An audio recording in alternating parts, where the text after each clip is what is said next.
6h52, on parle de l'actualité d'Internet avec vous, Guy Birenbaum, et parmi les indices, on l'a dit, qui ont permis d'identifier Mohamed Merah, il y a ce que l'on appelle son empreinte numérique. Bah oui, vous savez bien, Manuel, j'explique souvent ici, presque tous les matins, comment cette fameuse empreinte numérique, c'est-à-dire les traces que nous laissons tous sur l'Internet, peuvent toujours se retourner contre les internautes imprudents. Et là, typiquement, Mohamed Merah a commis des erreurs. Bah oui, d'abord, une première piste est apparue quand les enquêteurs, Alain Acco le rappelait, sont remontés jusqu'à l'ordinateur ayant servi à contacter sur le web la première victime du tueur présumé. 576 connexions sur le site internet d'annonce leboncoin.fr ont été analysées pour voir qui avait consulté l'annonce de la vente de sa moto par le soldat qui a été la première victime du suspect numéro 1.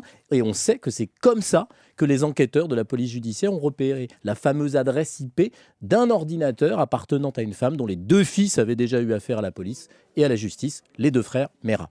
Deuxième indice mardi après-midi, lorsqu'un concessionnaire en scooter révèle au service de police qu'il a reçu la visite de l'un des deux frères, qui lui a demandé de désactiver. Comment désactiver un tracker, c'est-à-dire là encore un dispositif de géolocalisation en cas de vol. Il s'agissait de changer la façade du scooter. On est encore en face d'une de ces fameuses traces. Mais cette fois, c'est une trace qu'il voulait faire disparaître, éviter.